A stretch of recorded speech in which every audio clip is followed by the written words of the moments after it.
Andros is the Red Ranger from the Power Rangers in Space series. With his long, stripy hair and his importance in the end of the Zordon era, he is often remembered fondly by fans as one of the most legendary Red Rangers of all time.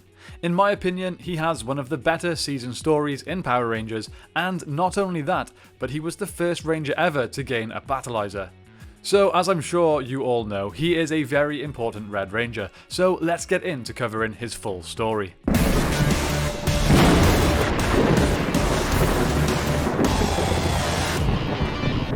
The planet KO-35, which is a planet located in the Corova system, was the home planet of Andros, as well as his sister Corone and his best friend Zane.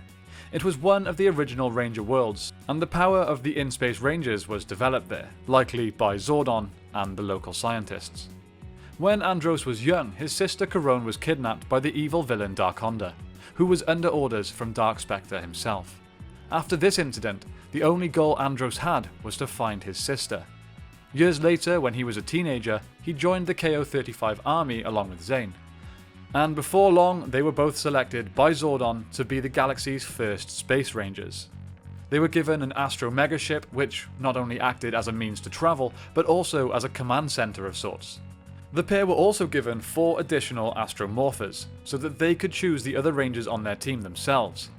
So, with Andros as the Red In-Space Ranger and Zane as the Silver In-Space Ranger, the two worked together to defend the galaxy. However, on one mission, Zane was very badly wounded when attempting to save his best friend. Andros kept him alive by putting him in a cryogenic tube on the Astro Megaship, keeping him alive, but in a comatose state. A little while later then, after losing their powers and power chamber, the Turbo Rangers had left the Earth and one day boarded the Astro Megaship.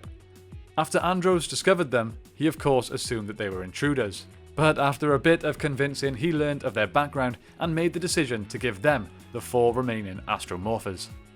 In the first battle as the full team of in-space Power Rangers, the team combined the Astro Megaship with the Mega Shuttle to form the Astro Megazord, one of my favourite Megazords still to this day. Andros then officially became the leader of the new Power Rangers team. Their mission was to find Zordon, who was now missing, and protect the galaxy from the evil astronomer.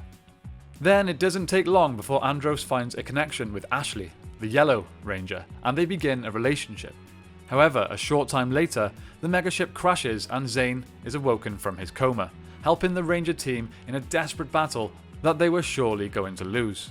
Andros was reunited with his best friend at last, but he soon became jealous when he seen that Zane had been spending a lot of time with Ashley.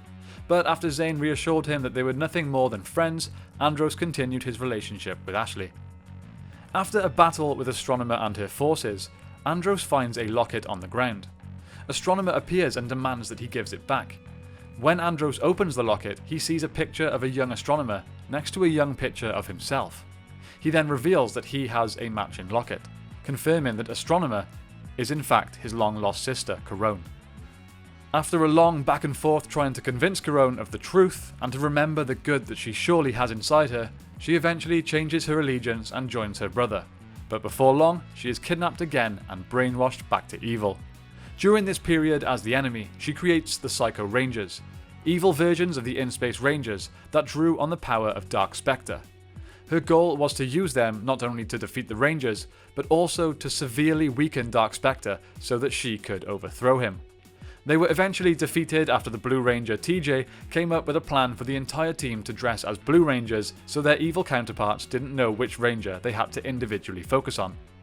Then, later on during the climactic battle of the season, Andros boarded Astronomer's Dark Fortress and discovered Zordon, who had been missing of course since the beginning of the season. At Zordon's insistence, and after much hesitation, Andros shattered Zordon's energy tube, which destroyed him and released a wave of energy that destroyed the army that was attacking the universe. This act also freed Astronomer of her brainwashing, and he was reunited with his sister once more. In the final scene then, Andros ultimately chooses to return with his fellow Rangers to live on Earth, and not stay on his home world. In the following season of Power Rangers Lost Galaxy, Andros worked on tracking down the cards that contained the Psycho Rangers. He tracked them to Terra Venture, where they had been returned to their original forms. He saved Leo from Psycho Red, while Alpha 6 sent out a distress signal to the other 4 Space Rangers. Once they arrived there, they all teamed up to destroy the Psycho Rangers. He fought Psycho Red alongside Leo, his Red Ranger successor, and the Red Galaxy Ranger. Then, years later, still working as an active ranger fighting the forces of evil, Andros began tracking down the remnants of the Machine Empire and Serpentera. He coordinates with Tommy Oliver to recruit 8 other Red Rangers to stop the machines. Andros is shown teaming up with Carter Grayson to defeat the General in a blaster battle. Still one of the best episodes of Power Rangers ever, in my opinion. He of course was also seen in the Super Mega Force legendary battle with the rest of his in-space team. Now, one thing that has always really bugged me about Andros is the fact that they show that he has the ability to use telekinesis, once or twice in the season, but it's never really expanded on. Why doesn't he use this ability in battle? I know that if I had that power, I'd be using it for everything. No more getting up for the TV remote. Do you guys know any more about this power than I do? It just seemed sort of pointless to introduce it in my opinion if they weren't going to expand on it in some sort of way. Okay guys, that's it for Andros. Don't forget to comment down below letting me know which character you would like to see covered next. Also, if you don't already know, I'd like to point out that we have recently launched a Dragon Ball channel. The content is very similar to what we do on this channel, but of course all about lore and history of Dragon Ball. Please subscribe to that channel if it interests you. I'll leave a link in the description down below. Okay, thank you all so much for watching my friends. I hope you have a great day, may the power protect you, and I will see you next time on the 6th Ranger.